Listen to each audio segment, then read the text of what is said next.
بسم اللہ الرحمن الرحیم۔ السلام علیکم ناظرین، براق ڈیجیٹل کے پوڈ کاسٹ کے ساتھ میں ہوں آپ کی میزبان عزبہ بلوچ۔ ناظرین، آج کے پروگرام میں آپ لوگوں کو ایک نہایت اہم خبر دینا چاہتی ہوں۔ وہ خبر یہ ہے جس سے اس بات کا واضح ثبوت ہے کہ اب بلوچستان میں دہشت گردوں کے خلاف پوری بلوچستان میں آوازیں بلند ہونا شروع ہو گئی ہیں۔ ناظرین، دہشت گرد تنظیم نے ڈیرہ بگٹی میں میر آفتاب پر حملہ کرنے کی کوشش کی اور پھر اس حملے کے بعد پورے ڈیرہ بگٹی کے قبائلی ہو جائے یا وہاں کے جتنے بھی بزرگ تھے، وہاں کے جتنے بھی فرد تھے، انہوں نے یہ کہا کہ کب تک ہم ان کی لاشوں کو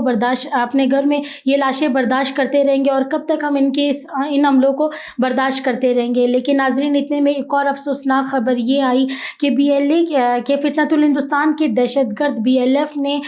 وہاں پر واحد بخش کو بھی اغوا کر کے تاوان پہنچانے کی کوشش کی، لیکن ڈیرہ بگٹی کے وہاں کے قبائلیوں نے بالکل صبر نہیں کیا اور مسوری کی امن فورسز کو فوراً بارکان کی طرف روانہ کیا۔ لیکن وہاں پر پہلے سے فتنۃ الہندوستان کے دہشت گرد BLA اور BLF کے دہشت گرد موجود تھے، انہوں نے ان فورسز پر حملہ کیا، لیکن یہ فورسز بھی ڈٹ کر کھڑے رہے، یہ لوگ پیچھے نہیں ہٹے، انہوں نے ڈٹ کر ان کا مقابلہ کیا اور دہشت گردوں کو بھاگنے پر مجبور کر دیا۔ لیکن ناظرین، اتنے میں ایک اور افسوسناک خبر یہ آئی کہ ان دہشت گردوں نے بہت بے رحمی سے واحد بخش کو قتل کر دیا اور میر آفتاب کی بھی شدید زخمی ہونے کی اطلاعات بھی سامنے آئی۔ لیکن ناظرین، بلوچ قبائل نے، بگٹی قبائل نے اس بار یہ اعلان کر دیا کہ وہ کھل کر اعلان جنگ کریں گے۔ اب ان کا اور ظلم اور اغوا کرنا اور ان کی اور یہ خون ریزی برداشت نہیں کی جائے گی، کیونکہ یہ صرف بگٹی قبائل کی جنگ نہیں، یہ پورے بلوچستان کے مستقبل کی جنگ ہے، یہ بلوچستان کی امن کی جنگ ہے۔ تو ناظرین، اب چلتے ہیں اپنے پروگرام کی طرف۔ آج کے پروگرام میں ہم خطے کی تازہ صورتحال پر بات کریں گے، جہاں ایک طرف پاکستان سفارتی کامیابیاں سمیٹ رہا ہے، وہیں دوسری طرف دفاع، سیکیورٹی اور معیشت کے میدان میں بھی اہم پیش و رفت سامنے آ رہی ہے۔ تو آئیں انہی چند اہم موضوعات کو چند سوالوں کے ذریعے ہم اپنے مہمان سلمیٰ خان سے جاننے کی کوشش کریں گے۔ تو آئیں ان سے گفتگو کا آغاز کرتے ہیں۔ السلام علیکم سلمیٰ خان۔ وعلیکم السلام۔ براق ڈیجیٹل میں خوش آمدید۔ سلمیٰ خان، آپ یہ بتائیے گا، کیا پاکستان امریکہ اور ایران کی جنگ بندی میں اہم سفارتی کردار ادا کر رہا ہے، اور کیا پاکستان حکومت کی پالیسیوں سے عوام کو مہنگائی میں کچھ ریلیف مل رہا ہے؟ بہت شکریہ مس عزبہ، آپ نے بہت اچھے ایک پوائنٹ سے سٹارٹ لیا ہے کہ دیکھیں، پاکستان ایران جو ہے وہ ایک دوستانہ ممالک بھی ہے، ساتھ میں یہ ہے کہ US ایران کشیدگی کو کم کرنے کے لیے پاکستان نے جو ثالثی کا کردار ادا کیا، اس پہ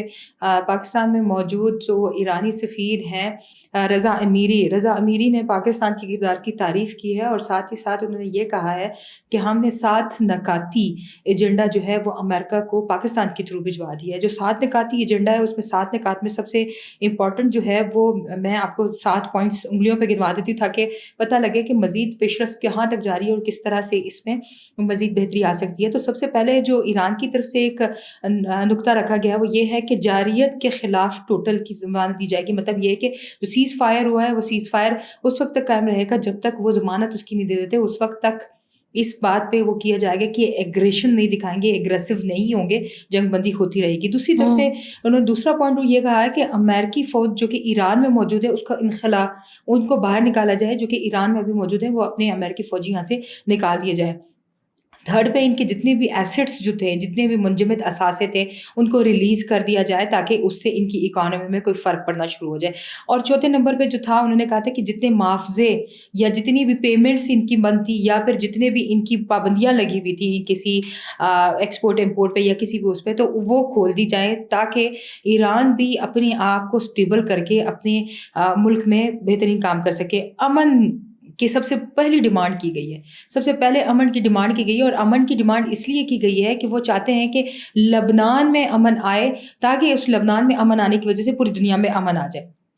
6 نمبر پہ جو تھا وہ سب سے امپورٹنٹ پوائنٹ، جو کہ پاکستان کے لیے بھی اہم ہے، عوام کے لیے بھی اہم ہے، اور پوری دنیا کے تمام ان خطوں کے لیے جو کہ ابنۂ ہرمز سے ہو کے ان کی ہو جاتی ہے۔ تو انہوں نے کہا کہ اس ابنۂ ہرمز میں بہتری لانے کے لیے جو نظام ہے اس میں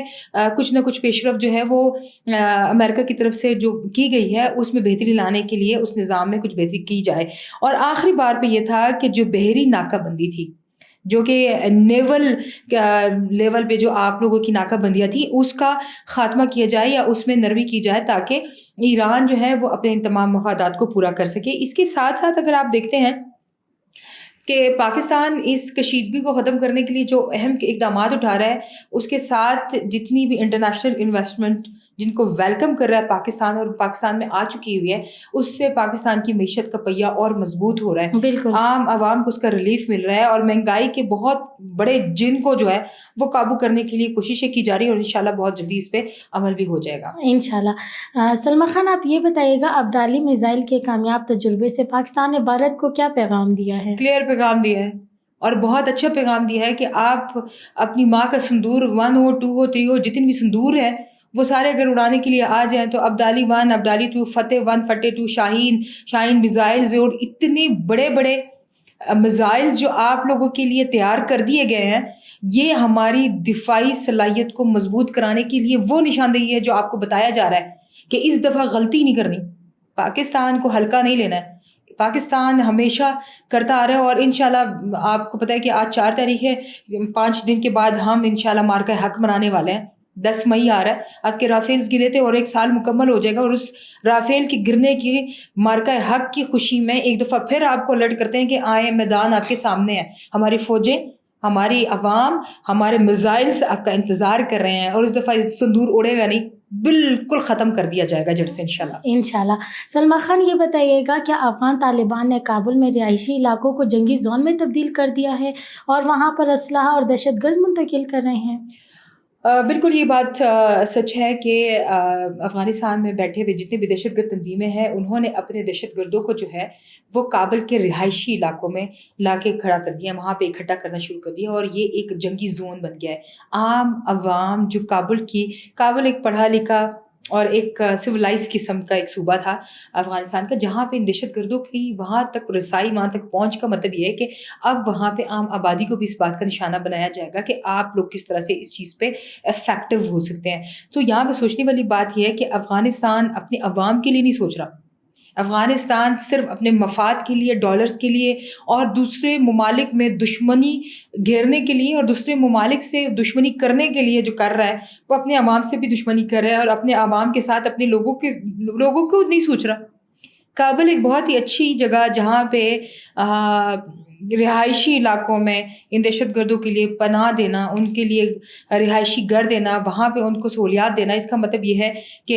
افغانستان اپنی حرکتوں سے باز نہیں آئے گا، لیکن اس کا منہ توڑ جواب دینے کے لیے دشمن کے لیے ہم وقت تیار بیٹھے ہیں، اور ہم کرتے رہیں گے انشاءاللہ۔ انشاءاللہ۔ سلمیٰ خان، یہ بتائیے گا کیا دہشت گرد تنظیمیں BLA ہو جائے، BLF ہو جائے، یہ بلوچستان میں معصوم شہریوں پر جو ہے وہ ان کو اپنا نشانہ بنا رہے ہیں،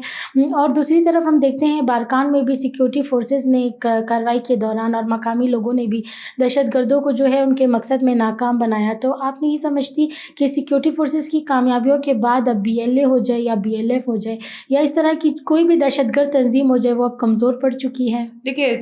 دہشت گرد تنظیمیں جتنے بھی ہیں ان کی آلریڈی کمر ٹوٹ چکی ہوئی ہے، وہ اپنی ساکھ کو بیٹھی ہیں، وہ ابھی صرف ہوا میں تیر مارے ہیں، اور وہ ہوا میں تیر جا کے کسی کو لگے نہ لگے اس کا نقصان کو خود ہی ہو رہا ہے، غاروں میں چھپ کے بیٹھے ہوئے ہیں، اور غاروں تک ان کا تعاقب بھی ہو چکا ہوا ہے۔ جیسے کہ آپ نے بتایا بارکھان میں انہوں نے واحد بخش کو جو ہے اس پہ حملہ کیا، بلکہ اس کو اغوا برائے تاوان کی نیت سے لے کے گیا، عام عوام نے اس کو بچانے کے لیے وہ کیا، لیکن کتنی بے دردی سے ایک عام بندے کو مارا گیا۔ دیکھیں، مسوری پیس فورم کے جتنے بھی لوگ تھے انہوں نے جا کے اس کو کاؤنٹر کیا، لیکن انہوں نے بے دردی سے ایک عام بندے کو مارا۔ کیا اس عام بندے کا قصور یہ ہے کہ وہ ڈیرہ بگٹی کا رہائشی ہے، یا وہ یہ ہے کہ وہ بلوچ ہے، یا وہ یہ ہے کہ وہ ان تنظیموں کا ساتھ نہیں دے رہا، اس وجہ سے اس کو اٹھا لیا گیا؟ اب دیکھیں، واحد بخش کے بعد سے پھر آفتاب بگٹی اپنی تمام کے تمام گروپ کے ساتھ گیا ہے، جو مسوری پیس گروپ ہے وہ ان کے ساتھ گئے ہیں، اور امن فورس کے ساتھ وہاں پہ جا کے انہوں نے جب حملہ کیا ہے تو 2 دہشت گرد مارے بھی گئے ہیں، اور آلریڈی وہ وہاں پہ پوری کی پوری ایک اسلحہ بردار ٹیم کے ساتھ بیٹھے ہوئے تھے۔ لیکن قابل مذمت بات یہ ہے کہ ہم BLA BLF کو یہاں پہ کمزور سمجھتے ہیں لیکن وہ سمجھتے نہیں ہیں، وہ کمزور ہیں. وہ ایک بگٹی قبیلے کے سامنے گھٹنے ٹیک کے بیٹھ گئے ہیں اور غاروں میں چھپ گئے ہیں، غاروں تک ان کا تعاقب کیا جا رہا ہے. اور دوسری طرف آپ نے دیکھا ہوگا کہ تربت میں جو ہے ایک عام مقامی ٹھیکیدار کے جو ہے اس کی مشینری کو، اس کی گاڑی کو نظر آتش کر دیا گیا. یہ وہ تمام محرکات ہیں جو کہ آپ کو آپ کے عوام کے درمیان میں گیپ لانے کے لیے بیان کیا جا رہا ہے. آپ کو آپ کے آقا کو خوش کرنے کے لیے جو فنڈز مل رہے ہیں ان فنڈز کی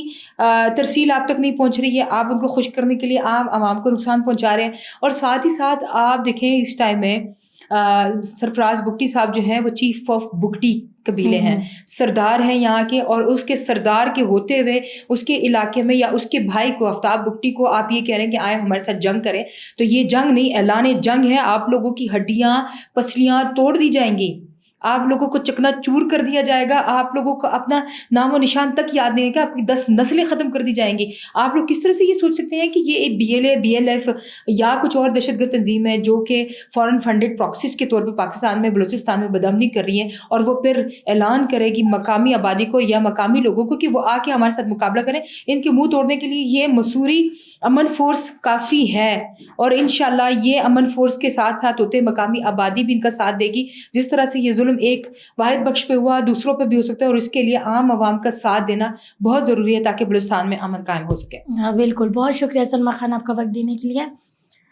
ناظرین، آج کی گفتگو سے تو یہ بات بالکل واضح ہے کہ پاکستان ہر محاذ پر امن، ترقی اور استحکام کے لیے کوششیں کر رہا ہے. پاکستان کی سفارتی کامیابیاں ہوں، سیکیورٹی فورسز کی کامیابیاں ہوں یا عوام کا اعتماد ہو، یہ سب مل کر ہی مضبوط پاکستان کی بنیاد بنتے ہیں. تو ناظرین، اسی امید کے ساتھ میں آپ کی میزبان اصبا بلوچ آج کے پوڈ کاسٹ سے اجازت چاہوں گی. اللہ حافظ.